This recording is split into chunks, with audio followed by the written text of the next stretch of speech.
ang mga kwento ng pag-ibig, kwento ng buhay, at kwento ng pag-asa dito sa Barangay Love Stories. Love Stories.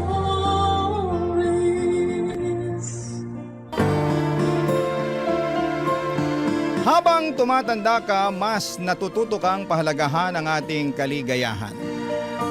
At minsan ay dumarating ang pagmamahal sa pinaka hindi inaasahang oras at pagkakataon. Pero handa ka bang magmahal ng taong mas bata sa iyo ng maraming taon? Dear Papa Dudut, ang sabi nila minsan daw ang tao tumatanda ng paurong. Nakagagawa ng mga desisyon na walang ibang iniisip kung hindi ang mga sarili nila. Kasi nga ang gusto na lamang nila ay maging masaya at mag-enjoy sa buhay nila. Magandang tanghali, Papa Dudut, at sa mga kabarangay nating nakikinig ngayon. Just call me Martha. I'm 45 years old now at dating guro sa US. Doon na rin ako nakapag-asawa at bumuo ng pamilya. Kaya lang sa kasamaang palad, kakagraduate lamang ng unika iha ko nang mamatay ang asawa ko. At nang magkaroon ng trabaho ang anak ko ay nag-decide na akong umuwi na lamang ng Pilipinas at magtayo ng sariling negosyo. Maayos ang buhay ko sa lumipas na mga taon. Kahit madalas na mag-isa lamang ako, wala naman akong dapat na isipin kung hindi ang sarili ko. Bukod sa maayos naman ang negosyo ay maayos din naman ang buhay ng anak ko sa US. Kaya naman ang mga panahon na yon ay puro pag-i-enjoy na lamang sa buhay ang ginagawa ko, Papa Dudut.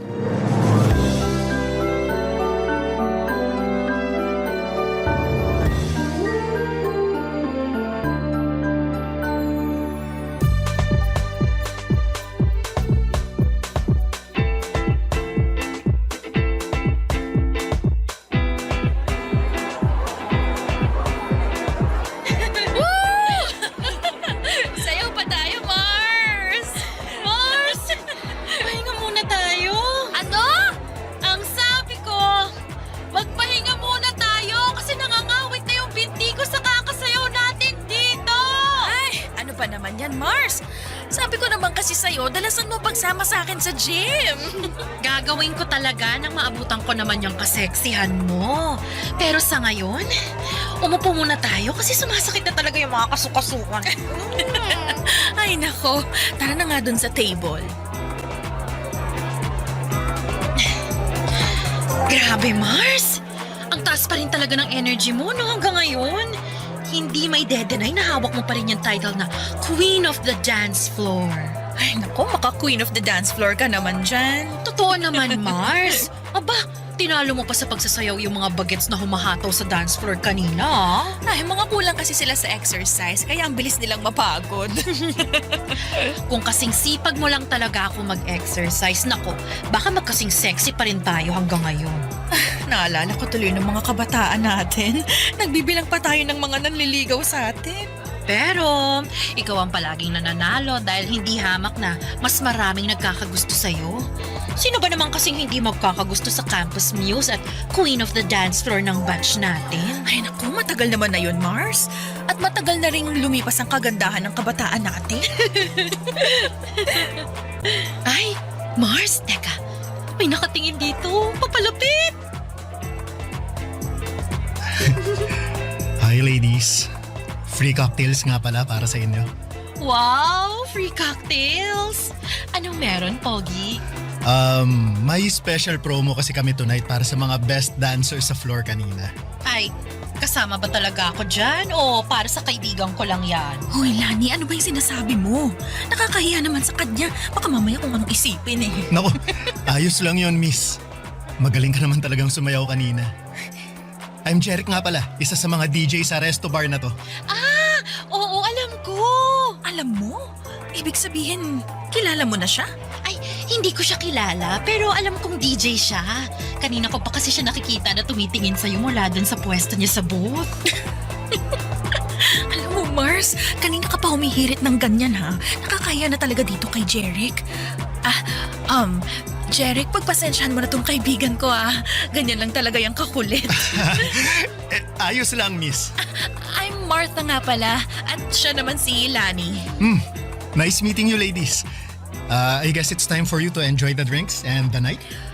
Thank you ulit dito sa cocktail na binigay mo ha. You're welcome, Martha. See you later. Tama ba yung narinig ko, Mars? Tinawag ka niyang Martha! Ano namang problema doon? Ayun naman talagang pangalan ko. Wala man lang miss, ma'am, o madam. Martha talaga, ang FC ha? Alam mo, Mars, malakas ang kutob ko na type ka ng bagets na yan. Ay, grabe ka naman mag-isip, Mars. Nagbigay lang ng cocktail, type na kaagad ako. Eh bakit naman hindi? Kanina ko pa kaya siya napapansin na panay ang tingin niya sa'yo mula dun sa may DJ booth. Tsaka, aminin mo, yummy si bagets. Oo. Pero alam mo namang hindi ako pumapatol sa mas bata pa sa akin, no?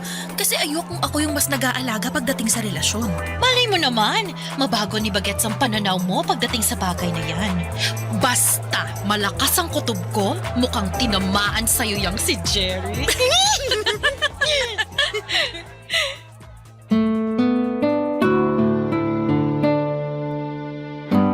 Papadudot, akala ko ay doon na matatapos ang pag-uusap namin ni Jeric dahil umuwi na rin kami noon ni Lani. Pero ang hindi ko inaasahan ay yung makatanggap ako ng tawag mula sa kanya kinabukasan. Kinuha niya raw ang number ko kay Lani nang magkita sila sa may labas ng restroom. Matagal din kaming nag-usap noon sa tawag at ang dami ko na agad nalaman tungkol sa kanya. Dahil may pagkamadaldal pala siyang tao. Nakwento niya na bunso pala siya sa 5 magkakapatid. Siya na lamang ang walang asawa dahil lahat ng mga kapatid niya ay may kanya-kanya ng pamilya. Madalas ng araw siyang tinutokso kapag may family gathering. Hinahanapan ng girlfriend o babaeng pakakasalan niya raw balang araw. Ang sabi ko naman, bata pa siya sa edad niya na 27 noon. Marami pa siyang makikilala, lalo na sa nature ng trabaho niya. Nang sumunod na mga araw ay pinagbigyan ko na rin si Jeric na magkita kami sa labas. Sa isang coffee shop kami nakita. At aaminin ko na lalo akong nagwapuhan sa kanya noong araw na yon. Noong nakita ko kasi siya sa club ay nakasuot siya ng maluwag na t-shirt. Pawis ang mukha at medyo magulo ang buhok niya. Pero nang araw na nagkita kami sa coffee shop nakasuot ng polo shirt, nakaayos ang buhok at walang bahid ng pawis ang mukha niya. Napaka-komportable ng pakiramdam ko noon, nakausap at kasama ko siya. Kaya naman muling nasundan ang mga pagkikita namin. Mas naging close pa kaming dalawa hanggang sa tumatambay na rin siya noon sa bahay ko para manood ng movie Papa Dudut.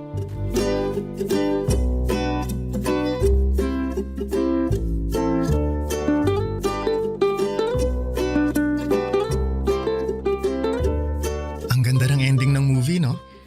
Nagandahan ka kahit parehong namatay yung bida? Oo, kasi namatay sila na pareho nilang alam na mahal nila ang isa't isa. Bihira na kaya ang ganun sa panahon ngayon? Naks, panahon ngayon parang ang tanda mo na. Totoo naman ang sinabi ko.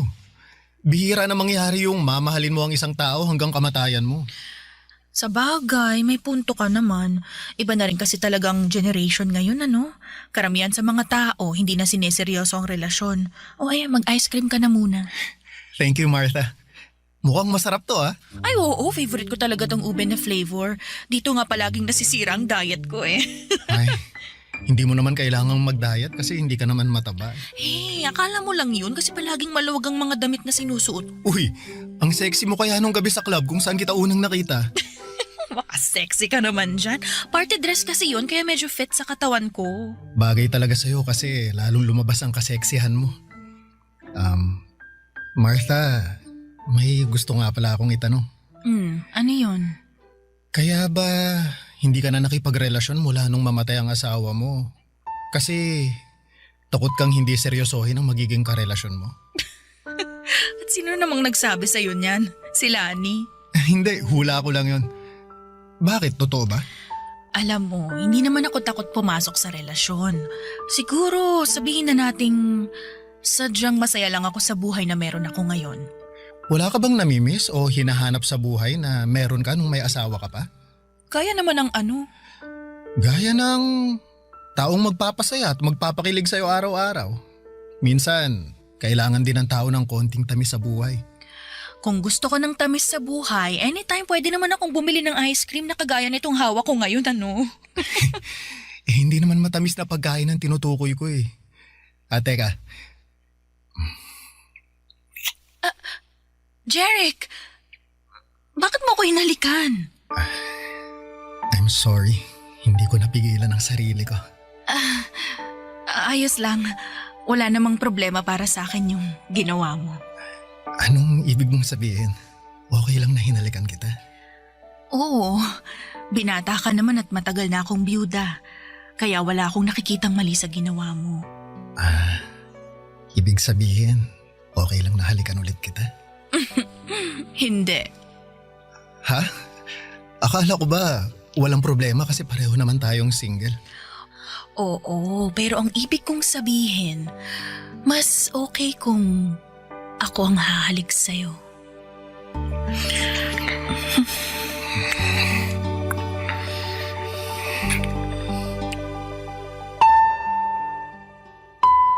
Papa Dudut, hindi talaga ako attracted sa mga lalaki na mas bata sa akin. Never ako nag-entertain kapag alam ko na mas matanda ako. Ayoko kasi na ako ang nagdadala, pero iba ang charm ni Jeric. Kahit halos doble ang edad ko sa kanya ay nakita ko na medyo matured na siyang mag-isip at magsalita. Alam ko rin naman na hindi pera ang habol niya sa akin dahil may kaya rin siya sa buhay. Walang ibang responsibilidad kung hindi ang sarili niya. At ramdam ko na maganda ang intensyon niya para sa akin. Ayun nga lang ay hindi ko alam kung ano na ba ang estado ng relasyon namin noon. Pero ayos lang naman sa akin kasi wala pa rin sa isipan ko na pumasok sa seryosong pakikipagrelasyon. Ang mahalaga sa akin noon ay nag-e-enjoy ako sa kung ano ang meron sa aming dalawa ni Jeric, Papa Dudut. Barangay Love Stories. Barangay Love Stories. Papa Dudut, nauwi rin po sa relasyon ang namamagitan sa amin ni Jeric. Siya mismo kasi ang humingi ng label at assurance sa aming dalawa. Gusto niya raw kasi na masiguradong wala ng ibang lalaki ang aaligid sa akin. Kahit nga ang kaibigan kong si Lani ay kinikilig noon sa aming dalawa ni Jeric. Sinabi niya na mukhang seryoso daw sa akin si Jeric.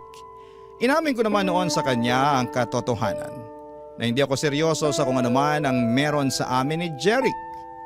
Oo, masaya at nag-i-enjoy ako sa company niya.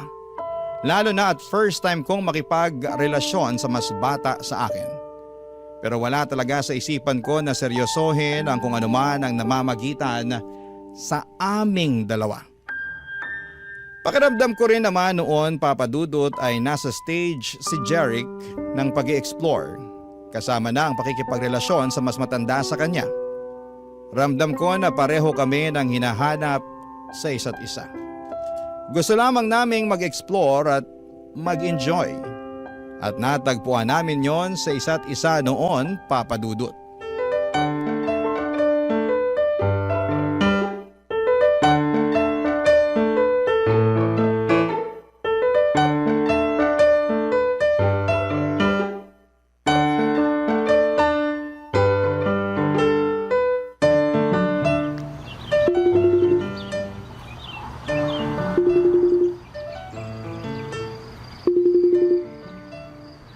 Mabuti naman at sinagot mong video call ko, Mars. Oh, bakit? Akala ko ba kasama mo si Jeric sa birthday celebration ng kabarkada niya ngayon?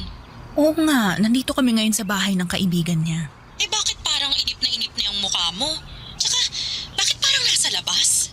Nandito ako sa may garden nila eh. Mag-isa ka lang dyan? Oo, sinabi ko kay Jeric na magpapahangin lang muna ako dito sa garden. Nilalamok na nga ako dito eh. Ano ba kasing naisip mo at pumunta ka mag-isa dyan sa garden? Mars, naiinip na ako sa loob ng bahay kasama yung mga kaibigan ni Jeric. Yung iba sa kanila, ang lakas magyosi.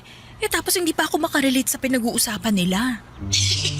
Ano ba kasi mga pinag-uusapan nila na hindi ka makarelate, Mars? Tungkol sa mga trending na video sa social media. Mga trending na sayaw at kanta. Tinuturuan pa nga nila ako ng dance step. Sabi ko masakit ang binti ko kaya sa susunod na lang. Dapat pinakitaan mo sila ng Martha dance step mo. Ay naku Mars, kung nakita mo lang sila kanina, iba ang mga trip nilang mga sayaw talaga. Hindi carry ng katawan ko. At saka alam mo ba, pati pala size at design ng bra at underwear pinag-uusapan na ng mga bagets ngayon. Ay, talaga ba? Oo, yung isang babae nga ron, kulang na lang maghubad at ipangudngud ang dibdib niya doon sa mga kasama namin. Grabe talaga mga kabataan ngayon, no? Ay naku, sinabi mo pa Mars. Akala ko liberated na ako sa lagay na to Iba pa rin pala talaga yung mga kabataan ngayon. Ay, oo. Ibang-iba talaga sila ngayon kumpara sa atin. Pero, maiba ako. Alam mo, pakiramdam ko, seryoso na yan si Jeric sa relasyon yung dalawa. Ha? Bakit mo naman nasabi yan? Kasi pinakilala ka talaga niya sa buong barkada niya. Hindi ba normal naman yun? Kung kasing edad natin siya, walang espesyal dun sa ginawa niya. Pero dahil malayo ang agwat ng edad natin sa kanya, gusto niya na ipakita sa'yo at sa barkada niya na proud siya sa relasyon yung dalawa. Babe! Ay, Mars, nandito na pala si Jeric. Tawagan na lang ulit kita mamaya, ha? Ay, sige. Mamaya na lang natin ituloy ang chikahan natin. Bye! Eto, iced tea oh. Thank you, babe. Bakit pala hindi ka na bumalik sa loob? Honestly, medyo naiinip kasi ako Hindi ako makasabay sa pinag-uusapan ng mga kaibigan mo. Ganun ba? Sobrang excited pa naman sila na makabanding ka. Lalo na si Paula, yung nagtuturo ng dance step sa'yo kanina.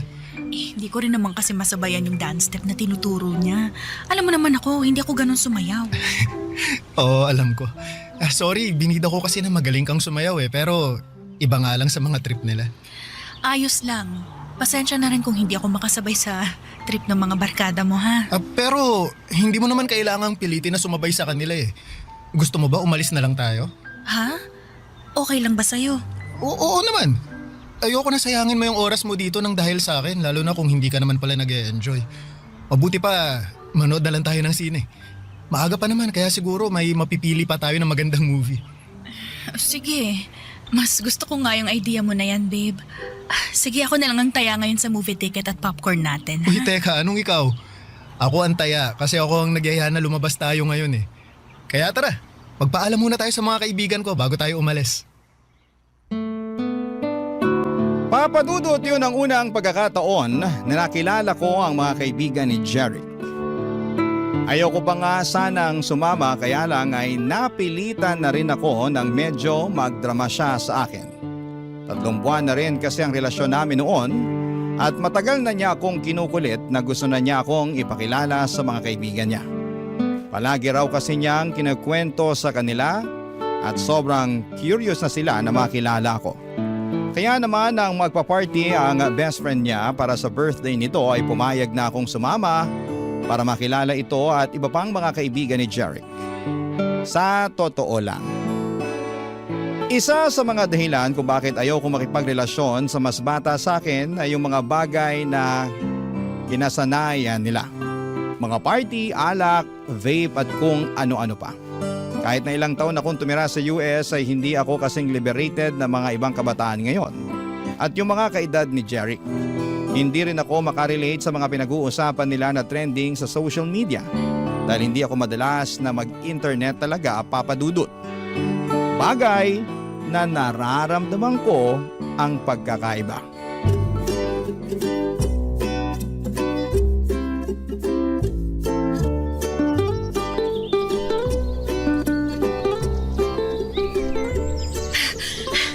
Sandali lang, babe. Pahinga muna tayo sa pagtakbo. Medyo hinihingal na kasi. O sige babe, sakto. Upo tayo dun sa may waiting shed. Eto, bottled water. Thank you, babe. Pahinga muna tayo ng ilang minuto dito. 2 kilometers na lang naman ang kulang natin Ano? 2 kilometers pa? Oo, konti na lang yun kasi naka 3 kilometers na tayo. Mamatay-matay na nga ako sa katatakbo natin kanina eh. Pwede naman nating mas bagalan ng takbo mamaya para matapos mo yung running workout natin ngayon. Ay, sige. Ang mahalaga naman matapos ko kahit hindi ganun kabilis, tama ba? Oo, kahit lakad takbo pa ang gawin natin mamaya. Yan talagang gagawin ko kasi baka hindi na ako makapag-gym bukas. Pero alam mo, ang galing mo nga babe. Dati 1 kilometer pa lang tumitigil ka na kaagad sa pagtakbo. Ngayon nakadiretso ka na ng 3 kilometers na takbo. Palakas ka na ng palakas sa pagtakbo, babe. Paano ba naman ako hindi lalakas? Napakahigpit pero napakahati naman ng running coach ko. Naku, yung hati medyo tagilid tayo dyan. Pero yung mahigpit ako na running coach, i-claim ko na yan kasi para sa'yo din naman ng paghihigpit na ginagawa ko eh. Oy, teka, anong hindi ka hati? Halos nakahabol tingin sa atin yung mga babaeng naka-sports bra na nadadaanan nating tumatakbo kanina. Akala mo hindi ko napansin yun, ha? Nabilisan lang sila sa pagtakbo natin kaya sila napalingon. Ikaw talaga kung ano na naman yung iniisip mo. Babe, di ba nabanggit mo na mahilig ding mag-jogging si Trish? Palagi nga niya akong sinesenda ng picture niya sa mga fun run na sinasalihan niya sa US. Madalas din siya nagkikwento tungkol sa personal record na nahihit niya sa pagtakbo niya. At natutuwa talaga ako kapag yun ang topic namin dahil alam ko na pinaghirapan niya yun. Nakakatuwa naman at yun ang madalas niyang ikwento sa'yo. Naku, oo. Kaya nga nakahiligan ko rin ang pagtakbo dahil sa kanya. Ngayon lang talaga ako mas sinisipag. Bakit mo nga pala natanong? Wala lang. Iniisip ko lang kung ano kaya ang pwede naming pag-usapan na alam kong pareho kaming makaka-relate sa topic. Anong ibig mong sabihin na topic na pag-uusapan yun ng anak ko? Ang ibig kong sabihin, gusto ko lang na maging komportable siya, nakausap ako. Pag pinakilala mo na ako sa kanya. Abay, bakit mo naman naisip ang tungkol sa bagay na yan? Syempre, doon din naman tayo kasi papunta, di ba? Ipapakilala mo rin ako sa anak mo bilang boyfriend mo. Kasi babe, gusto na kitang ipakilala sa parents ko eh. Plano ko nga na isama ka sa family gathering namin next week para makilala mo na rin ang ibang kamag-anak ko. Teka, hindi ba parang masyado namang mabilis sa mga plano na nasa isip mo, babe? Maglilimang buwan pa lang ang relasyon natin. Babe, kagaya nga ng sabi ko kanina, doon din naman tayo papunta. Ipapakilala mo ako sa anak mo at ikaw naman, ipapakilala ko sa pamilya ko. Kaya bakit pa natin patatagalin yun? Pwede naman natin gawin yun habang maaga pa. Huwag kang mag-alala. Mabait ang pamilya ko, lalo na si Mami. At sigurado ako na magkakasundo kayong dalawa. Papadudot, nagulat talaga ako nang sabihin ni Jeric na gusto na niya akong ipakilala sa pamilya niya. Nang marinig ko yun mula sa kanya ay kinabahan talaga ako. Hindi dahil sa excitement, kung hindi alam kong gusto ng iba na ang gustong mangyari ni Jeric sa relasyon namin. Papadudot, doon ko naramdaman na mukhang tama si Lani sa palagi niyang sinasabi na seryoso na si Jeric sa kung ano ang meron sa aming dalawa. Oo, may mga oras noon na nagpaplano si Jeric para sa future naming dalawa at gusto niya na sa susunod na taon ay kumuha na kami ng bahay para sa aming dalawa. Gusto niya rin na pagkatapos daw ng kasal namin ay sa ibang bansa kaming mag-honeymoon. At kung sino lang ang dapat na maging bisita sa araw ng kasal. Marami pa siyang mga plano at hindi ko naisip talaga na seryoso siya sa mga bagay na yon, Papadudot. Pero kinakabahan ako ng dahil doon. Barangay Love Stories. Barangay Love Stories. Papadudot, nagsimula na po akong makaramdam ng pagkailang kay Jeric noon. Para bang nabawasan yung kilig at excitement na nararamdaman ko noon. Oo, at naging masaya ako sa relasyon namin, pero hindi talaga pumasok sa isipan ko na magiging seryoso siya sa akin. Na magiging seryoso kaming pareho. Kaya nga kapag nagtatanong siya kung kailan ko siya ipapakilala sa anak ko, ay umiiwas akong sagutin yon, Papadudot. Dahil wala akong balak na ipakilala siya sa anak ko na halos ilang taon lang ang tanda niya. Hindi ko rin ma-imagine ang sarili ko na magpapakasal ulit tapos sa mas bata pa sa akin. Doon na po ako nagdesisyon na simulang iwasan si Jeric. Binawasan ko yung mga oras na magkasama kami. Gumagawa ako ng dahilan kapag nag-aaya siya ng date. Sinasabi ko na umalis ako ng bahay at may mga kailangan na ayusin sa negosyo. Napapadalas tuloy noon ang pagdadrama niya sa akin. Dahil hindi ko sinasagot ang mga tawag niya. Sandamakmak na chat or text message naman ang natatanggap ko mula sa kanya. Hanggang sa isang araw ay hindi ko na siya naiwasan nang bigla siyang pumunta sa bahay, Papa Dudut. Sakto naman na may ine-expect ako na delivery kaya lumabas ako at pinagbuksan ko siya ng gate ng mga oras na yon.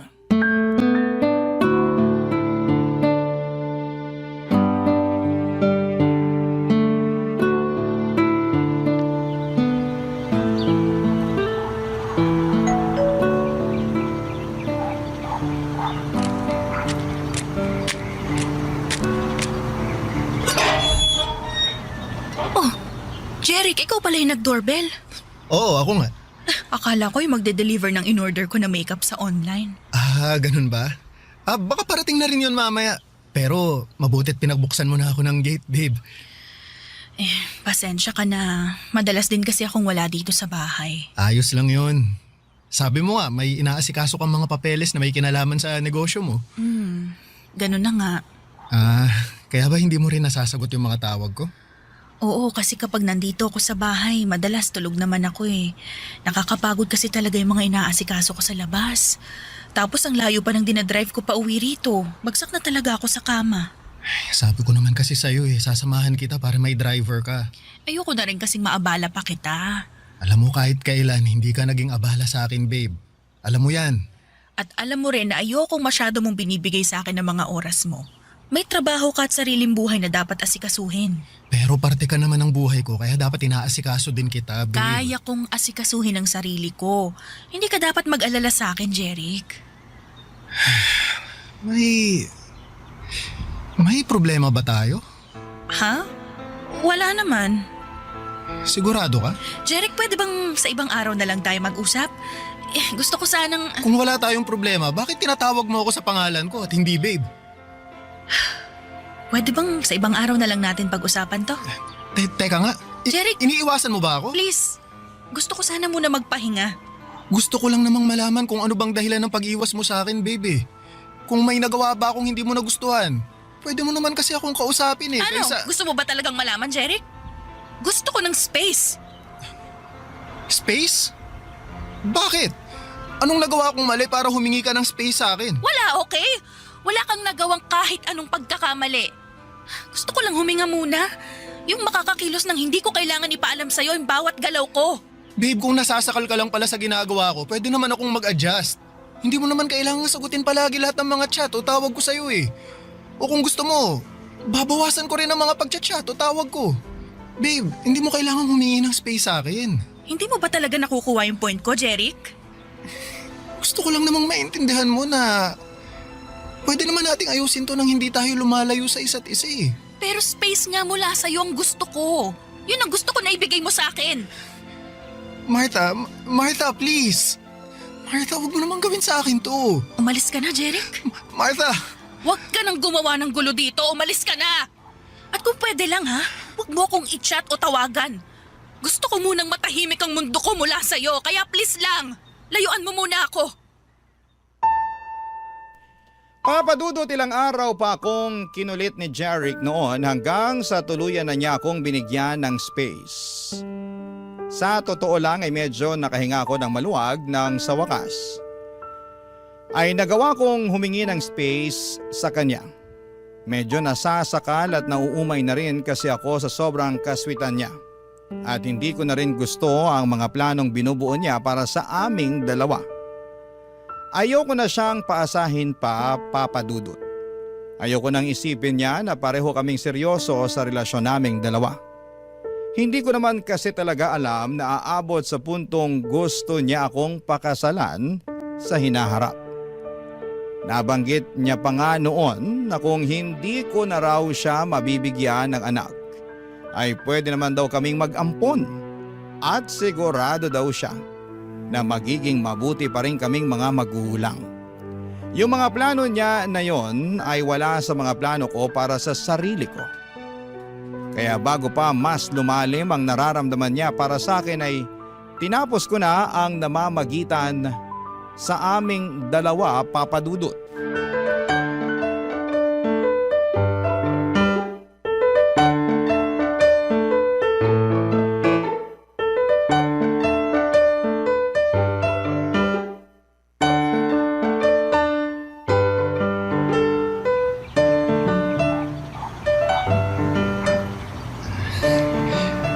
Martha, pwede ba tayong mag-usap?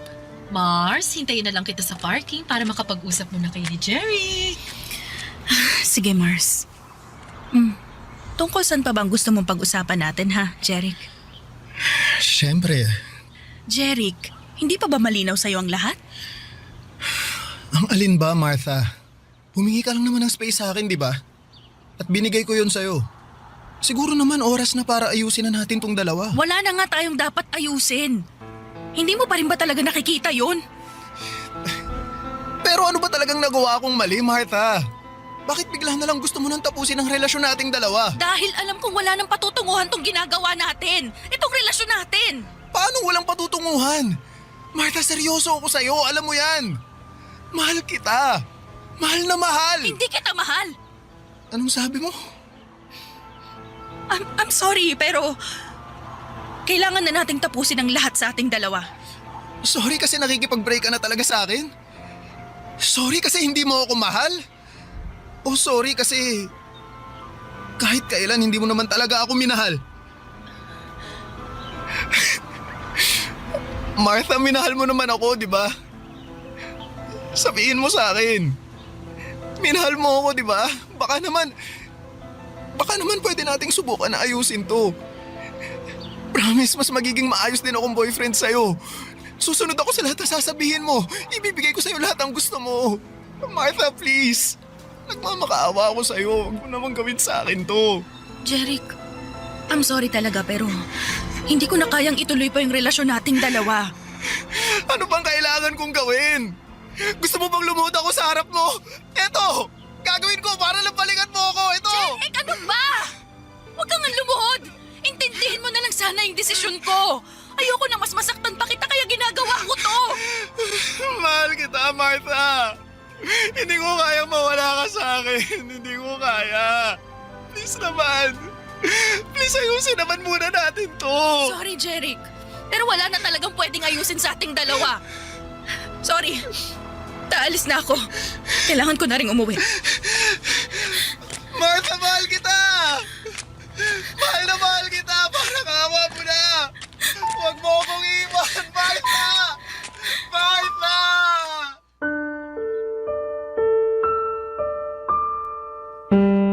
Papa Dudut, hindi rin naman naging madali sa akin ang pakikipaghiwalay kay Jeric. Kahit paano ay naging espesyal siya sa akin at aaminin ko na napakilig niya rin talaga ako. Para kung bumata ng 10 taon ang mga panahon na magkarelasyon kaming dalawa.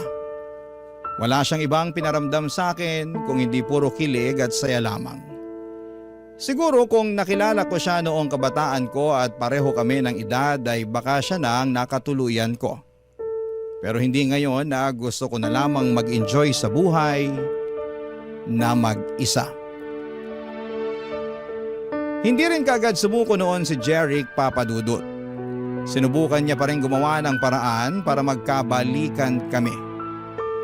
Sa kabila ng ilang ulit na pagtataboy ko sa kanya, may ilang beses pa siyang pumunta sa bahay para subukan na kausapin ako.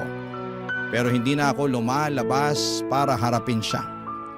Kinukulit niya si Lani na tulungan siyang makausap ako at may isang beses na pumunta siya sa bahay na lasing at sumisigaw sa labas. Napilitan akong lumabas para kausapin siya. Halos sumagulhol ulit siya at nagmamakaawa na balikan ko siya. Hindi ko na rin tuloy napigilan ang sarili ko na maluha noon. dahil sa awang nararamdaman ko.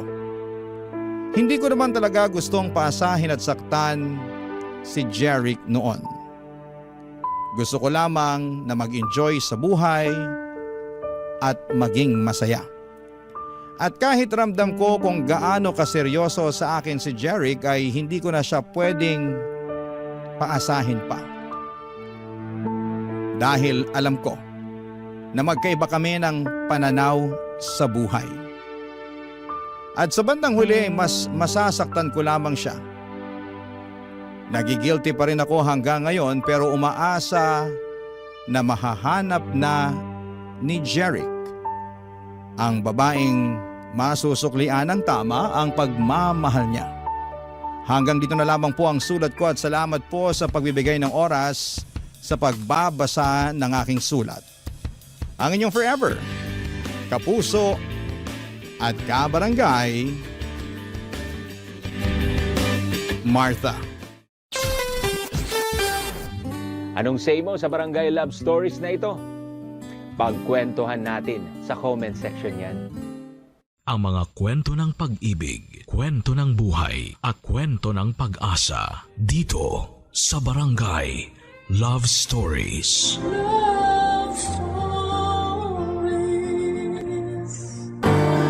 Ang pagkapit sa patalim upang kumita ng pera ay isang malupit at masakit na katotohanan na kinakaharap ng marami sa ating bansa. May mga tao na napipilitang gumawa ng mga bagay na labag sa kanilang prinsipyo para sa pera.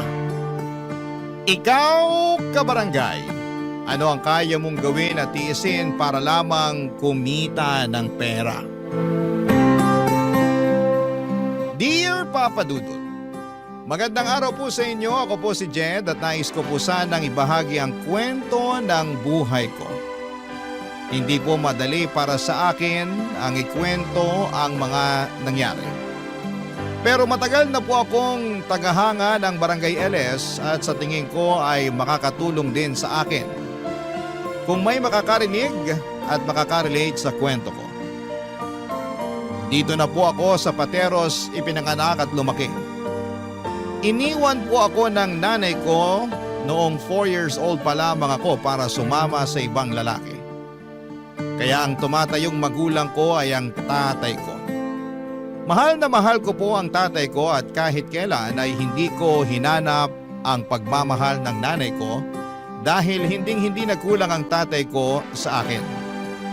Ang totoo po niyan, hindi ko na po alam kung nasaan ang nanay ko ngayon. Pero okay lang po. Dahil abala na ako sa mga hamon ng buhay at wala na akong oras para hanapin pa siya. Hindi po kami mayaman ni tatay, Papa Dudut. Ang tatay ko po ay isang construction worker at ako naman po ay nagtatrabaho bilang crew sa isang restaurant. Ang mga kinikita namin ay sakto lamang para sa pang-araw-araw na pangangailangan namin. Pero kahit na ganun pa man ay pareho naman kaming masaya ni tatay. Isa din po sa mga dahilan kung bakit hindi ako sumusuko sa mga pagsubok ng buhay ay ang matalik kong kaibigan na si Migs. Pareho po kaming lumaki dito sa Pateros. Pakiramdam ko po ay isa sa mga dahilan kung bakit nagkakaintindihan kami ni Migs ay dahil pareho kaming lumaki sa broken family. Si Migs po ay iniwan ng tatay niya noong 6 years old pa lamang siya at ang nanay na lang po niya ang kasama niya. Paminsan-minsan nga po ay nagbibiroan kami ni Migs na sana ay magkatuluyan na lamang ang tatay ko at ang nanay niya para maging kapatid ko na lamang siya. Hindi ko po alam kung bakit may mga magulang na ganon, Papa Dudut, pero hanga pa rin ako sa mga magulang na ginagawa ang lahat para sa kanilang mga anak, tulad ng tatay ko at ng nanay ni Migs. At bukod po sa pagkakaroon ng broken family tulad ko ay hindi rin po nakapagtapos ng pag-aaral si Migs. Nagtatrabaho po siya sa isang talyer at tuwing nagkakatugma, ang mga araw ng day off namin ay nagbi-videoke at nagiinuman kami. At tuwing nagkakaroon ng malalim na usapan ay hindi namin maiwasan na magkwentuhan tungkol sa mga pamilya namin, Papa Dudut.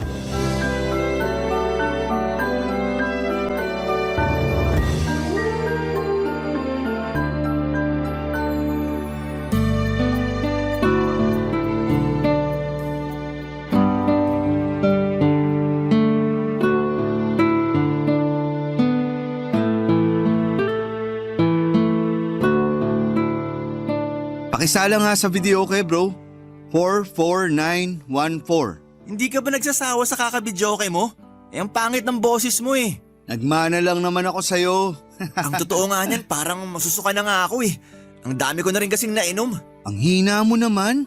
Pero seryoso, mamaya ka na kumanta. Magkwentuhan na muna tayo. Oh, ba't mukhang problemado ka dyan? Naaawa na kasi ako kay nanay eh. Alam mo naman na pinalaki niya ako na mag-isa, di ba? Gusto kong bigyan na maginhawa na buhay yung nanay ko, bro. Pero wala eh. Kulang na kulang yung kinikita ko sa talyer.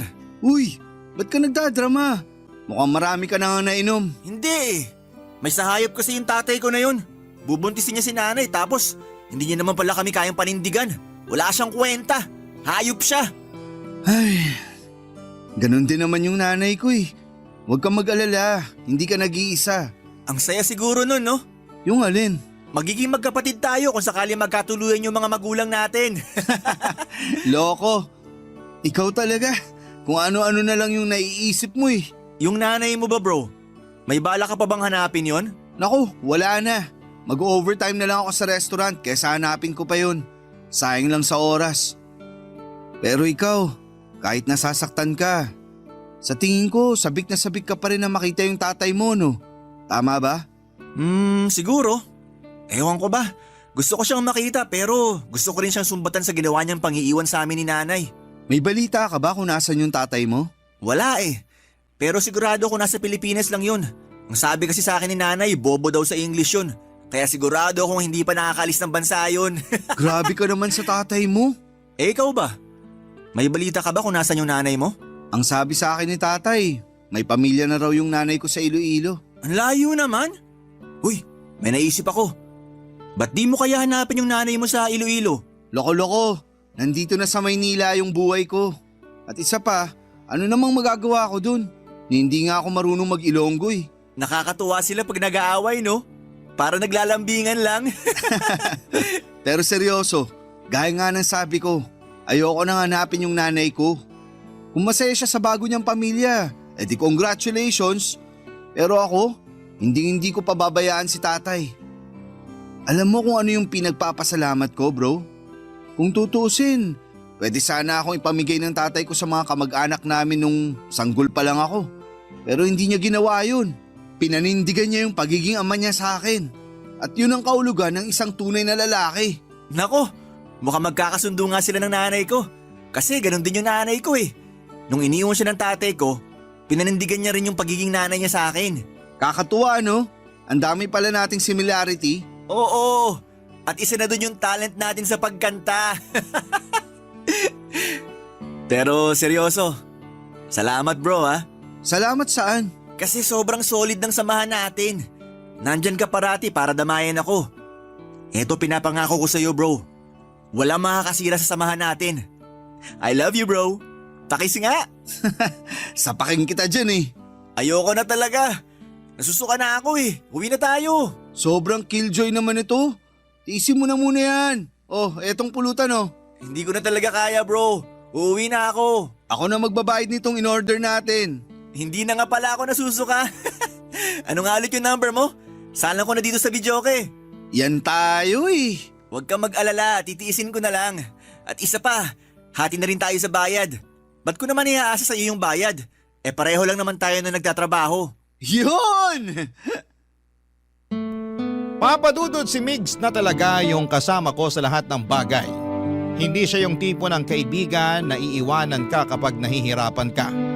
Siya yung klase ng tao na kahit may pinagdadaanan siya ay hindi kanya pababayaan.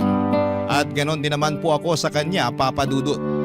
Para ko na siyang kapatid at gagawin ko rin ang lahat para sa kanya. At isa pa ay magkalapit lang din kasi ang bahay namin. Kaya hindi kami nahihirapan kapag kailangan namin ang isa't isa. Ang totoo niyan ay nalulungkot ako para kay Migs kasi hindi siya yung tipo ng tao na nag-o-open up tungkol sa tatay niya. Pero tuwing nagiinuman kami ay bigla na lamang siyang magrarant tungkol sa tatay niya at naiintindihan ko naman siya, Papa Dudut. Kasi hindi naman nagkakalayo yung kwento ng buhay namin. Parehong tinakasan ng tatay ni Migs at ng nanay ko ang mga responsibilidad nila sa amin. Ang totoo po niyan ay asar na asar ako noong unang malaman ko na nasa Iloilo na pala ang nanay ko kasama ang bago niyang pamilya. Sobrang naiinis ako kasi ang kapal naman ng mukha niya na umasta na parang wala siyang iniwang anak dito sa Maynila. Pero kinaya naming pareho ni tatay na wala ang nanay ko. At sigurado ako na hindi na namin siya kakailanganin kailanman.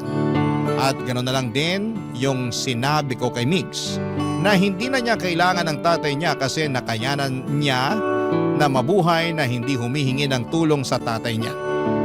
Lumipas nga po ang ilang linggo at wala namang nagbago sa buhay ko. Kayod sa trabaho tapos uuwi para makapagpahinga. Tapos kinabukasan ay magtatrabaho na naman. At ganoon din ang naging sistema ng buhay ni Migs. Hanggang isang araw. Nagbago po ang lahat ng dynamics. Nasa trabaho ako nang mabalitaan kong naaksidente ang tatay ko sa construction site na pinagtatrabahuhan niya. Sobra po akong nataranta ng araw na yon. At ang pinakamasakla pa ay wala akong sapat na ipon para ipagamot siya. Pero wala akong ibang choice kundi ang ipa-admit siya sa ospital. Mawala na po ang lahat sa akin, Papa Dudut. Wag lang po ang tatay ko. Habang tumatagal ay tumataas ang bayarin sa ospital. At wala na rin akong kinikita dahil nagpaalam po ako sa amo ko na hindi na muna ako makakapag-duty kasi kailangan kong bantayan si tatay sa ospital. Hindi na rin ako nagparamdam kay Migs kasi ayaw ko na siyang abalahin pa. Oo, kasangga ko siya sa lahat ng laban sa buhay. Pero may mga pagkakataon talaga na mas pipiliin ko na lamang na solohin ang problema ko kaysa maging pabigat sa ibang tao. Aaminin ko na ma-pride akong tao at yung ayoko sa lahat ay yung kinakaawaan ako. Pero dumating din yung pagkakataon na hindi ko na talaga kinaya pa. Kaya naman nakapag-decide ako na tawagan si Migs at hilingin sa kanya na dalawin ako sa ospital, Papa Dudut.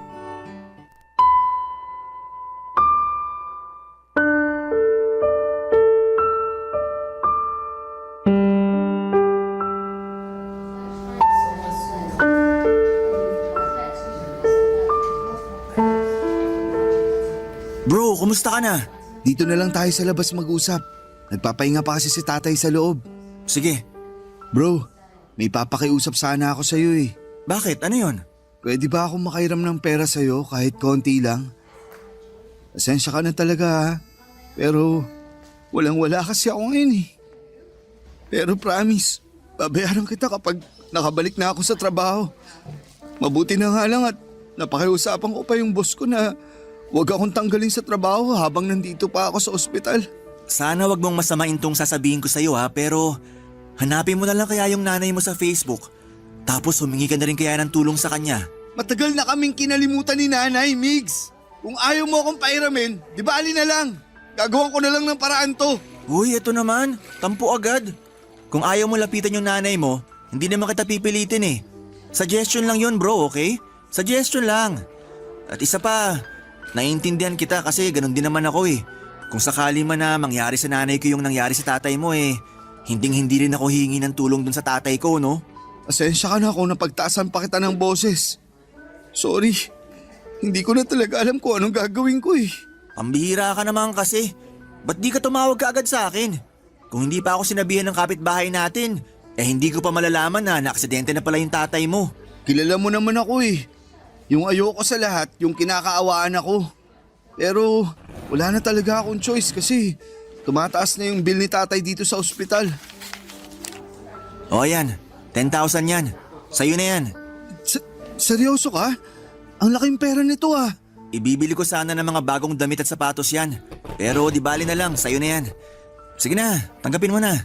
Bro, salamat talaga. Pero hindi, babayaran kita.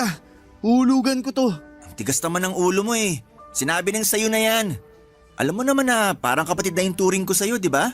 The best ka talaga. Hindi ko alam kung anong ginawa ko para magkaroon ng kaibigan na tulad mo.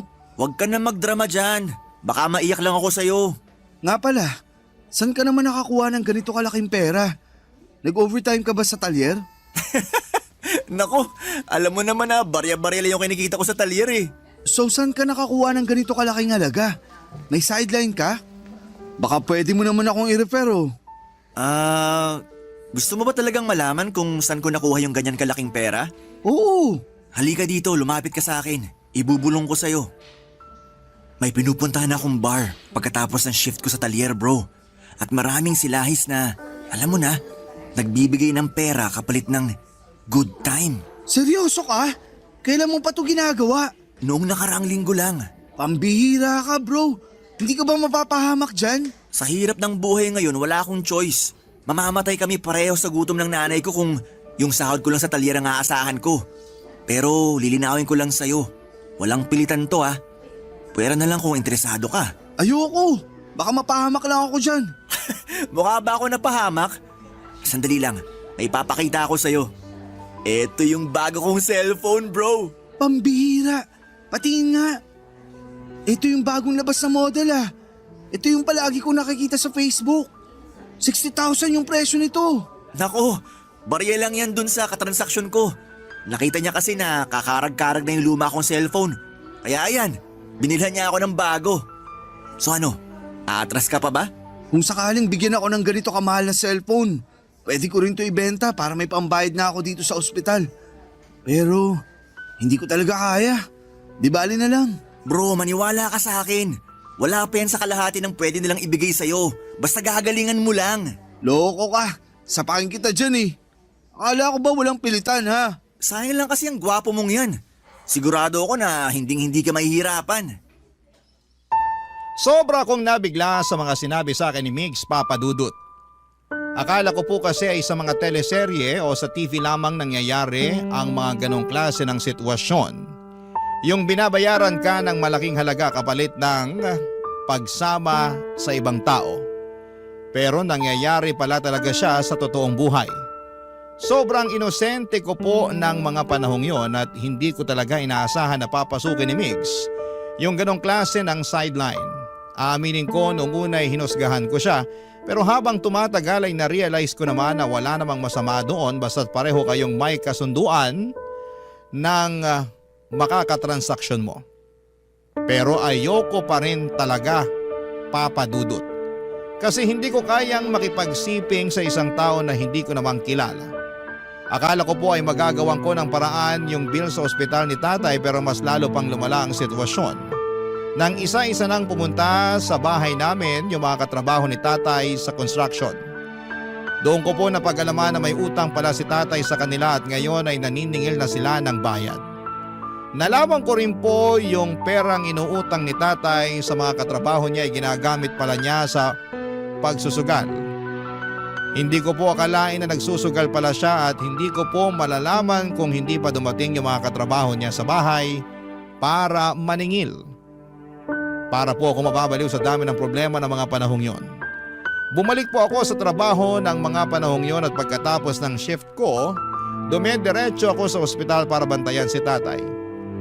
Yung bahay naman namin ay pinaubaya ko na kay Migs, mabuti na lamang at mapagkakatiwalaan ko siya. Pero kahit na anong kayod ko ay kulang na kulang pa rin ang sahod ko para pambayad sa ospital at para bayaran ang mga pinagkakautangan ni tatay. Sa totoo lang, parang gusto ko nang sumbatan si tatay kasi sobrang bigat na mga problema ang iniwanan sa akin. Pero hindi ko siya magawang sumbatan kasi hindi naman po siya nagkulang sa akin bilang ama. Medyo naiintindihan ko rin po kung bakit siya nagsugal ng palihim. Kami po kasing mga mahihirap ay araw-araw kami naghahanap ng paraan para makaahon sa buhay. At kahit na anong kayod namin ay parang hindi pa rin namin maabot yung buhay na gusto naming maranasan. Kaya minsan yung iba sa amin umaasa na lamang sa swerte o sa sugal. Barangay Love Stories. Barangay Love Stories. Dumating ang araw na kinailangan ko talagang lunukin ang pride ko, Papa Dudut. Nag-Facebook ako at nag-message sa nanay ko na ngayon ay nakatira na sa Iloilo. Nagbabaka sakali ako na baka matulungan niya ako at mapadalhan ng pera. Kasi hindi ko na talaga kayang pasanin lahat ng responsibilidad na iniwan ni tatay. Gustong gusto ko na talagang mabayaran ng buo yung bill ni tatay sa ospital at pati na rin yung mga inutangan niya. Di bali na pong mahirap basta wala lang utang. Pagkalipas ng ilang araw ay nakatanggap ako ng message mula sa nanay ko. Pero imbis na gumaan ang loob ko, Papa Dudut, ay mas lalo lamang itong bumigat. Ipinagduldulan niya lang sa akin na masaya na siya sa buhay niya ngayon kasama ang bago niyang pamilya. At ayaw na raw niya akong makausap. Galit na galit po ako noong araw na yon. At hindi ko na napigilan ang sarili ko na umiyak. Hindi nagparamdam ang nanay ko sa akin ng ilang taon at ni minsan ay hindi kami humingi ng tulong sa kanya. Pero nagawa niya pa ring ipamukha na parang wala akong kwentang anak at noong araw na yon ay isinumpa ko na hindi ko nakakausapin ang nanay ko at pati na rin yung mga taong may kinalaman sa kanya. At noong araw na yon ay doon ko na napag-isipan na siguro ay eto na yung senyales ko para tanggapin ang inaalok ni Mix. Nadala ako sa bugso ng damdamin kasi naisip ko noon na wala nang mas nakakahiya pa kesa sa tanggihan at kamuhian ako ng sarili kong ina. Kaya naman nilubos-lubos ko na yung pagluno ko ng pride ko, Papa Dudut. Pumunta po ako sa bahay ni Migs at doon ko na ikinuwento sa kanya ang desisyon ko na tanggapin ang alok niya. Dito ko na naisip na baka eto na rin ang sagot sa lahat ng problema ko, Papa Dudut.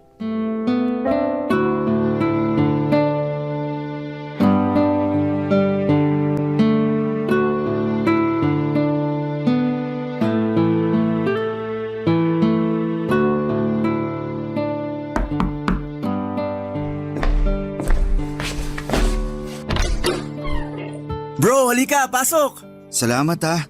Pasensya na kung biglaan. Ano ka ba? Goods lang kasi yung nanay ko namamalengke. Kaya solong-solo natin tong bahay ngayon. Nga pala, kumusta na yung tatay mo? Okay na ba siya? Ayun, nasa ospital pa rin. Pero nagpapagaling na. Mabuti naman kung ganon.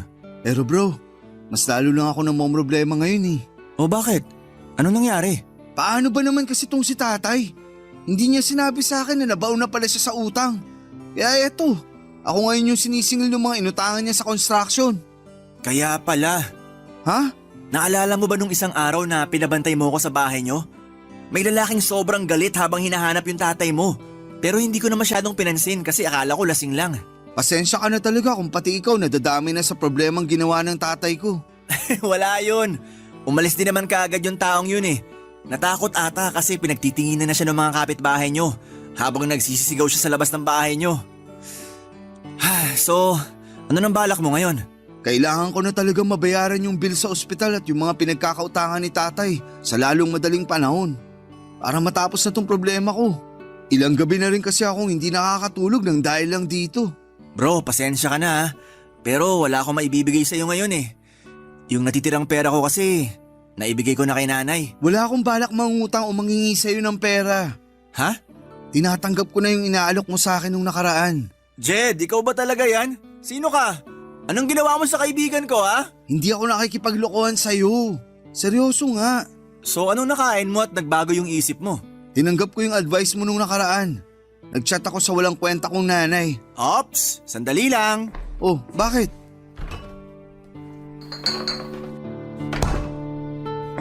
Oh, eto, 1 litro ng beer. Binili ko yan nung isang araw. Pambihira, ba't may beer ka? Iniinom ko yan tuwing tinatalakan ako dito sa bahay. Puro kakalokohan. Hindi ka na talaga nagbago. O eto, shot ka muna. Salamat. Sarap. Sige lang, magkwento ka lang dyan. Ayun na nga, ipinamukha niya lang sa akin na may bago na siyang pamilya at ayaw niya na raw ako makausap. Ibang klase din talaga. Alam mo yung nanay mo, tatay ko? Wala silang pinagkaiba eh. Ang dapat sa mga yan, binabalatan ng buhay. Hayaan mo na lang. Wala din namang mangyayari kung iisipin pa natin sila. Huy, saglit. Balik tayo. Seryoso ka? Tinatanggap mo na yung inaalok ko sa'yo nung nakaraan? Oo, bakit? Ayaw mo ba? Hindi naman sa ganon. Nakakapanibago lang kasi. Kilala kita, sobrang taas kaya ng pride mo. Hindi ikaw yung tipo ng tao na basta-basta na lang babawiin yung mga salitang nabitawan mo na. Hindi mababayaran ng pride na yan ang bayarin ko sa ospital at yung mga inutangan ng tatay ko. At isa pa, harap-harapan yung pinagduduldulan ng nanay ko sa akin na wala akong kwentang anak. May masasakit pa ba dun? Lugmok na nga yung pride ko.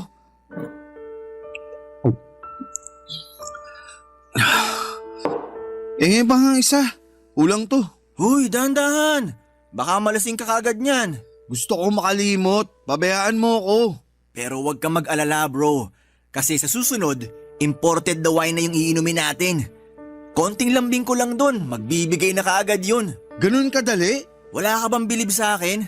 Alam mo ikaw, dapat bawas-bawasan mo na yung pagkamahiyain mo. Kung gusto mo makuha ang lahat ng gusto mo, dapat kapalan mo na yung mukha mo. Dapat sagarin mo na. Ano ulit yung sasagarin? Sira! Pero siguraduhin mo na hindi ako mapapahamak dyan ha. Ngayon ka pa ba panghihinaan ng loob? Ano ka ba? Ako bahala sa'yo. Ituturo ko sa'yo lahat ng kailangan mong malaman. Easy man ito, promise. Papatulan ko na yan. Wala nang atrasan to. Nang gabing yon ay dinala ako ni Mig sa bar na madalas niyang tambayan. Sobra akong kinabahan kasi bagong mundo ang tatahakin ko, Papa Dudut. Aaminin ko na gustong gusto ko nang kumalas noon pero tuwing naiisip ko ang mga problema ko sa pera, nawawala rin yung kaba ko. Mabuti na lang talaga at nandun si Migs para tulungan ako. Pero hindi rin nagtagal si Migs sa bar kasi may lalaking nagbook ng hotel at mukhang sobrang interesado sa kanya. Mas lalo tuloy akong kinabahan ang kailangan na niyang umalis. Pero pinilit niya akong manatili at binigyan pa ako ng pera para may pambili ng drinks habang naghihintay. Grabe, Papa Dudut. Nagmukha akong tuod sa bar ng panahon na yon. Nag-online games na lamang ako habang umiinom para hindi ako mabagot agad. Habang tumatagal ay napagtanto ko na baka sinuwerte lang talaga si Migs sa mga lumalapit sa kanya pero makalipas ang ilang oras, may lumapit na rin sa akin na lalaki. May itsura siya, nasa 40s at mukhang may kaya sa buhay. Nagalok siya na bilhan ako ng drinks at pumayag naman ako. Nagkwentuhan kami at tinanong niya kung ilang taon na ako. Saan ako nakatira, may mga simpleng tanong lamang. Pero habang tumatagal ay mas lumalalim na yung mga tanong niya. Nagsimula siyang magtanong tungkol sa mga personal na bagay at hindi nagtagal ay dinala na niya ako sa kotse niya. Nag-drive siya at nag-park kami sa isang liblib na lugar. At doon na may nangyari sa amin. Kitang-kita ko na nagustuhan niya yung ginawa ko sa kanya at bilang pasasalamat ay binigyan niya ako ng 5,000 pesos. Kinuha rin niya yung number ko. Grabe, Papa Dudut. Sa trabaho ko sa restaurant ay baka nga hindi ko pa makuha yung 5,000 sa isang linggo. Tapos nung gabing yon ay hindi pa umaabot ng 5 oras ay naka 5,000 na ako. Lumipas ang ilang linggo at nagpatuloy yung arrangement namin. At lumaki na rin nang lumaki yung pera na natatanggap ko sa kanya. Nang ikinuwento ko sa kanya ang kalagayan ng tatay ko ay hindi siya nagdalawang isip na bigyan pa ako ng pera. At doon na nga mas gumaan ang buhay ko. Nabayaran ko na po ng buo ang hospital bills ni tatay at pati na rin yung mga pinagkakautangan niya. At noong nagkapera na ako ay naisipan kong yayain si Mig sa bahay. Bumili ako ng mga mamahaling alak bilang pasasalamat na rin sa kanya. Kasi kung hindi dahil kay Migs, baka nabubog na ako ng mga inutangan ni tatay at baka mas lalo pang lumaki ang bayarin ko sa ospital, Papa Dudut.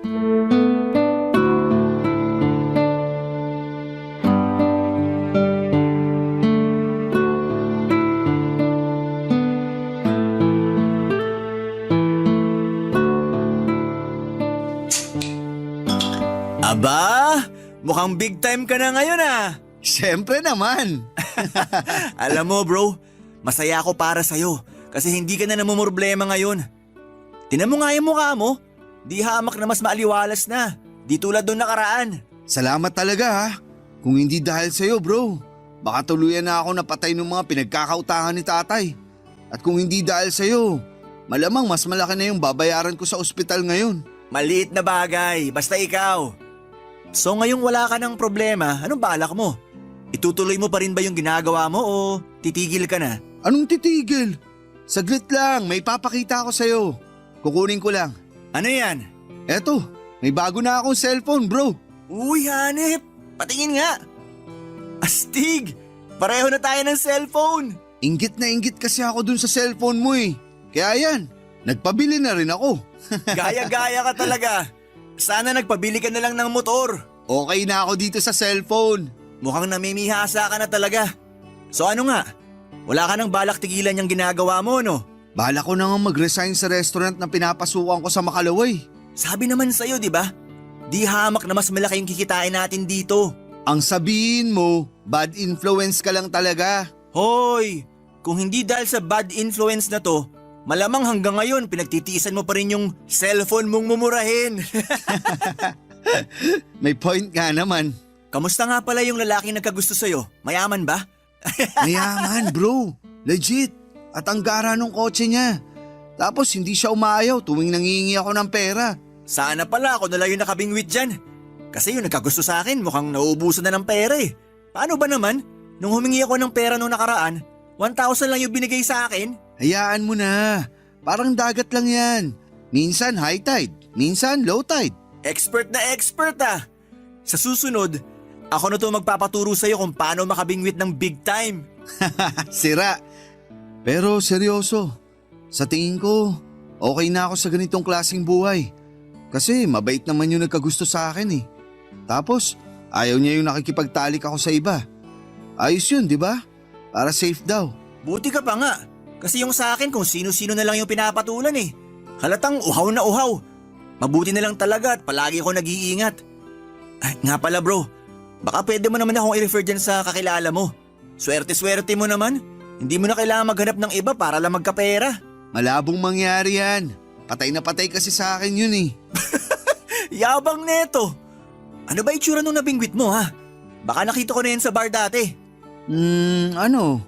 Palaging nakasalamin, may balbas, palaging nagsusuot ng may kwelyo, tapos naka-black na pants at sapatos. Ha? Sino kaya yan? Wala ako nakikitang ganyan sa bar. Di na ako magtataka kasi nung tinanong ko siya kung palagi siyang tumatambay sa bar, ang sabi niya first time niya lang daw sa bar na yun. Kapag sinaswerte ka nga naman oh. First time mo din sa bar na yun nung gabing yun.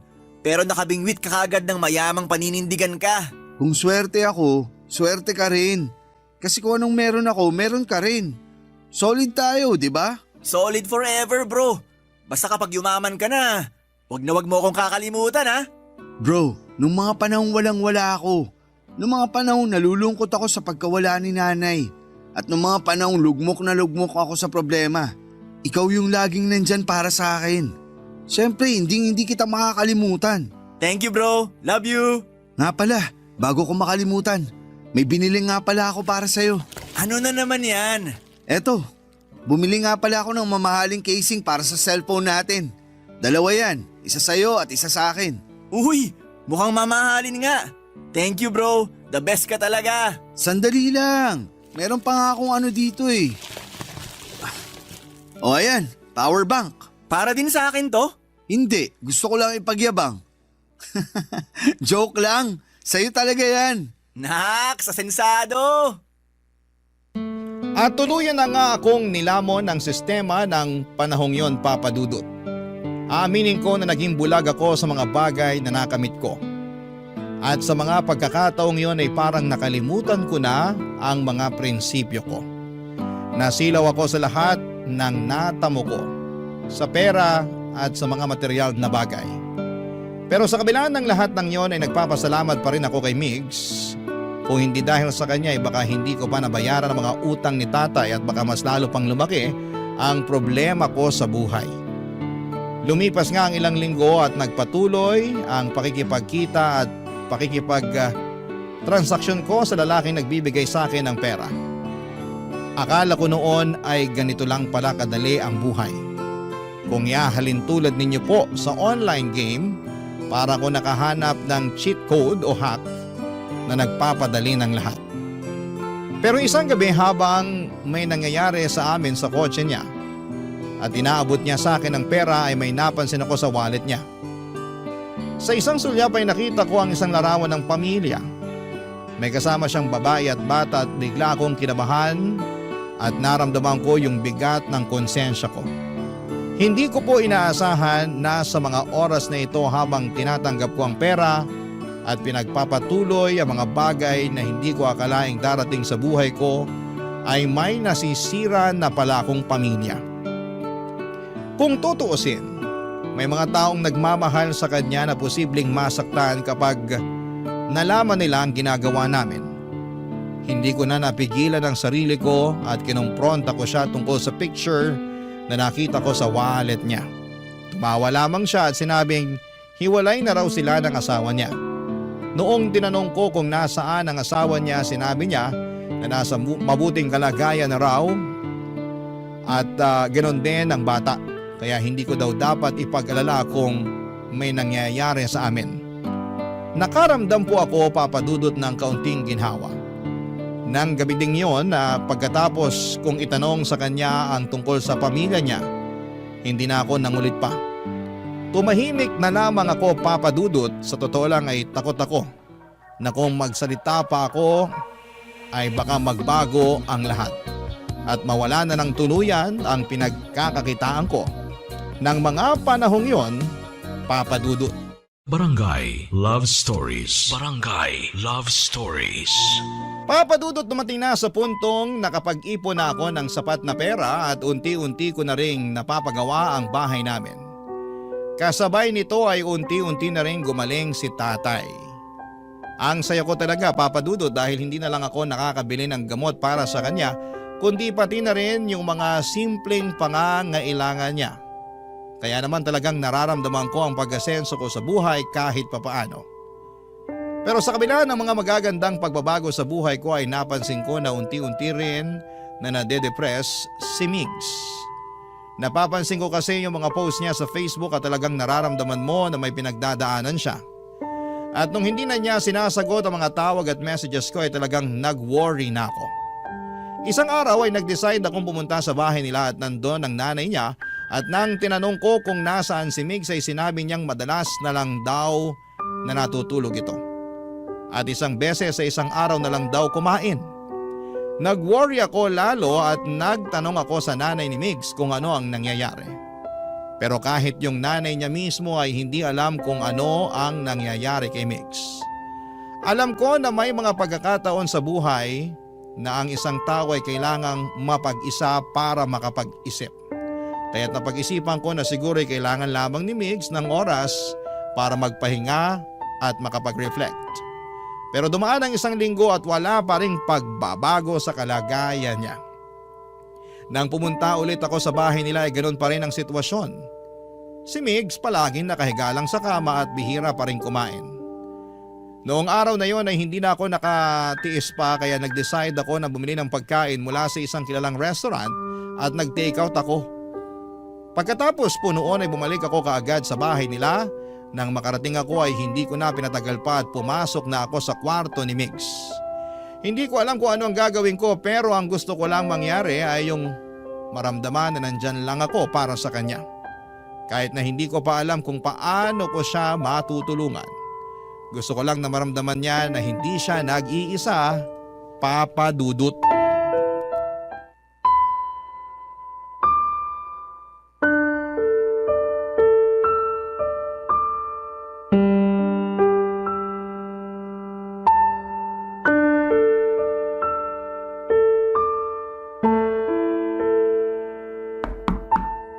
Bukas yan. Bro, may dala akong pagkain. Bumili ako ng lechon manok. Alam kong paborito mo yan. Oh, eto. Ilalapag ko na dito sa mesa ha. Sige na, kumain ka na. Wala akong gana. Ano ba kasing nangyayari sa'yo ha? Nung nakaraang linggo pa ako chat ng chat at tawag ng tawag sa'yo pero ni minsan hindi mo ako sinagot. Pati yung nanay mo wala na rin alam sa mga nangyayari sa'yo. Pabayaan mo na muna ako. Gusto ko mapag-isa. Bro, alam mo naman na nandito lang ako parati para sa'yo, di ba? Sige na, kung ano man yung bigat na dinadala mo, sabihin mo na sa akin. Makikinig ako. Ano bang hindi mo maintindihan sa gusto ko mapag-isa ha? Ang kulit mo rin eh. Sige, sumigaw ka pa. Huwag mo hayaan na lamunin ka ng depression mo. Ilabas mo yan. Gusto mo talagang malaman yung problema ko ha? Galit na galit ako sa tatay ko. Nag-message ako sa kanya sa Facebook nung nakaraang linggo at tinawagan niya ako. Pero ang sabi niya sa akin, wag ko na daw siyang gambalain kasi masaya na daw siya sa buhay niya. Alam ko naman na nandyan si nanay para sa akin pero kasi ang sakit-sakit eh. Ang sakit-sakit nung tinutulak kang papalayo ng sarili mong tatay. Maliit pa ako nung huli niya akong nakita, bro. Ano? Hindi man lang ba siya na-curious kung kumusta na yung anak niya? Hindi man lang ba sumagi sa isip niya na may anak na nangungulila sa pagmamahal niya? Bro, tana. Naiintindihan kita kasi pinagdaanan ko rin yan sa nanay ko. Pero kinaya naman natin na wala sila, di ba? Yun na nga eh. Wala silang ambag sa mga buhay natin. Pero bakit nangungulila pa rin ako sa pagmamahal ng isang ama? Kung alam ko lang na masasaktan ako ng ganito, sana pala, hindi na lang ako nag-message sa kanya sa Facebook. Eh, ikaw naman kasi. Dapat simulat sa pool pa lang, nilabas mo na yung kinikim-kim mong sama ng loob sa tatay mo para hindi ka na nasasaktan ng ganito. Puwisit naman kasi nabuhay to eh. Ang kapal din naman ang mukha niya para ipamukha sa akin na wala akong kwentang anak. Eh kung tutuusin, siya tong walang kwentang tatay. Gusto mo ipabarang natin yung tatay mo? Naniniwala ka doon? Hindi natin malalaman kung hindi natin susubukan, di ba? Isasabay ko na rin yung nanay kong walang kwenta. Malay mo, baka bigyan pa tayo ng discount ng mambabarang. Si Raulo. Pero, thank you bro ah. Napagaan mo yung pakiramdam ko. Dapat hindi lechon manok yung dinala ko eh. Dapat alak. Pass na muna ako dyan. Nakainom na ako kagabi. Sumasakit pa nga tong ulo ko. Ibang klase. Ba't di mo ako niyaya? Para ka namang others eh. Pasensya ka na. Gusto ko lang talaga mapag-isa ng mga oras na yun eh. Naiintindihan ko naman. Pero, wag mo na akong tatakutin ng ganun ha. Sana man lang nag-message ka para man lang at least alam ko na buhay ka pa pala. Oo na, sorry na talaga. Uy, ba't mukhang gigil na gigil ka? Bakit? Sino ba yung tumatawag ha? Eh sino pa ba? Kung hindi yung tatay ko na walang kwenta. Sagutin mo na lang kaya para hindi ka na nagkakaganyan. Ano ako, sira? Pagkatapos niya sabihin sa akin na wag ko na raw siyang gambalain kasi mas masaya na siya na wala ako. Ni hindi ko nga alam kung bakit pa tumatawag yung mokong na yan eh. Baka naman hihingi ng tawad sa'yo. Sagutin mo na kasi. Gusto mo sagutin ko? Saglit, kunin ko lang. Uy, O, ayan. gagi! Ba't mo naman hinagis yung cellphone? Ang mahal nun eh. Bahala siya sa buhay niya. Mabulok na sana siya sa impyerno. Jijingle ako. Diyan ka lang. Sira ulong yun. Pagdiskitaan ba naman yung cellphone? Sayang naman. Kunin ko na nga lang. Nagasgasan pa ata yung case na binigay ko sa kanya. Sandali lang. Mukhang pamilyar sa akin tong mukha na to ah. Hoy! Ba't hawak-hawak mo yung cellphone ko? Akin na nga yan. Wag na wag mong sasagutin yan kung hindi tatamaan ka sa akin. Tatay mo yung tumatawag sa'yo? Kakasabi ko lang, di ba? Pambihira. Kanina pa ring ng ring to ah. Utang na loob, kanina pa ako naririndi dito. Ayan. Dapat binlock ko na to eh. Bro, sana wag mong masamain tong sasabihin ko sa'yo ha. Pero mukhang mabait na tao naman yung tatay mo eh. Hulaan ko. Nakita mo yung profile picture niya nung tumatawag siya, no?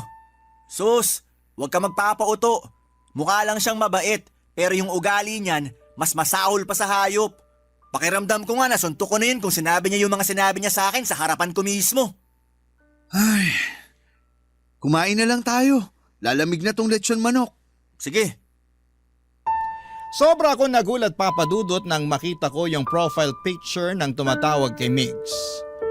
Yung tatay ni Migs at yung lalaki na nagbibigay sa akin ng pera ay iisa lang pala. Alam kong marami sa mga kabarangay natin na magagalit sa sasabihin ko pero pinili kong itago kay Migs na tatay niya pala ang katransaksyon ko. Kasi natakot ako na baka mawalan ako ng pera. Aaminin ko na malaking tulong yung pera na ibinibigay niya sa akin at kung sakali mang magkagulo ay sigurado ako na sa kangkungan ako pupulutin. Lalo na't wala pa akong trabaho. Habang tumatagal ay mas lalong bumigat ang konsensya at naiilang ako sa pakiramdam. Kasi tatay mismo ng best friend ko ang pinatulan ko. Doon ko rin napagtanto na yung family picture na nakita ko sa wallet niya ay baby picture pala ni Migs. Siguro ay marami sa inyo ang hindi maniniwala pero hindi ko talaga nakilala yung nanay ni Mig sa litrato kasi ang layo ng itsura niya noon kung ikukumpara mo sa ngayon. Parang ibang tao na siya ngayon kumpara doon sa nasa family picture. Habang patuloy kami sa pagkikita ng tatay ni Migs ay pasimple ko siyang tinatanong tungkol kay Migs. Inamin niya na ang dahilan kung bakit may picture ni Migs at ng nanay niya sa wallet niya ay para ipakita na hindi siya silahis tuwing nagtatangka siya o nagtataka yung mga katrabaho niya kung lalaki ba talaga siya. Sabi pa niya na wala na raw siyang balak na makipag-ayos kay Migs o sa nanay nito. Nung marinig ko yon, sobrang nalungkot ako para sa best friend ko, Papa Dudut. Tumagal pa kami ng ilang buwan sa ganitong setup pero doon ko na naisip na kailangan ko na talagang tapusin ang pakikipagkita ko sa tatay ng best friend ko. Ang totoo niyan ay tutol na tutol yung tatay ni Migs sa gusto kong mangyari kasi nahulog na daw ang loob niya sa akin. Pero nanindigan ako at tuluyan ko na talaga siyang iniwanan. Nakalikom na ako ng sapat na pera at gusto ko na ring magsimula ng bagong buhay. Hindi ko na kayang ipagpatuloy yung ginagawa ko dahil alam ko na tinatraidor ko na si Migs at diring-diri ako sa sarili ko tuwing naiisip ko yung ginagawa ko sa best friend ko. Doon ko na na-realize na sobrang halaga pala ng itama ang mga mali mo habang maaga pa. Kasi kung ipagpapaliban mo lamang ay baka hindi mo na rin mamamalayan na huli na pala ang lahat. Isang araw nang pumunta si Migs sa bahay ay niyaya niya ako na makipag-inuman at hindi ko akalain na mangyayari na yung matagal ko nang kinatatakutan, Papa Dudut.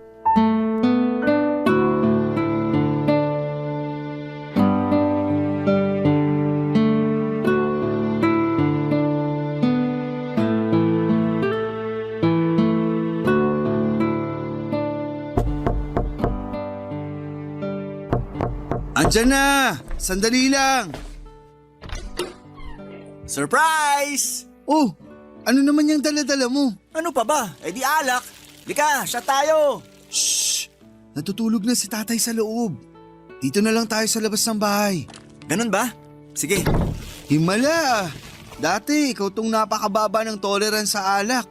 Tapos ngayon, nag-aaya ka makipag-inuman? Anong nakain mo? May rason tayo para mag-celebrate ngayon, bro. Ano naman yun? Nakadilihensya na naman ako. 15 kyaw, bro. 15 kyaw. Ibang klase ka talaga. Kinupitan mo siguro yung tao, no? Grabe ka naman sa akin. Oh, eto. Sa'yo to. Inumin mo na.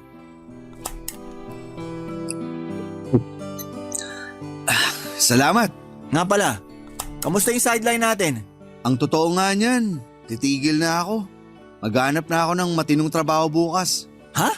Bakit? Sayang naman. Mukhang mapera pa naman yung nagkagusto sa'yo.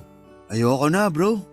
Kung tutusin, yung mga utang ni tatay at pampa-ospital niya lang naman yung dahilan kung bakit ko pinasok ang ganitong klaseng trabaho.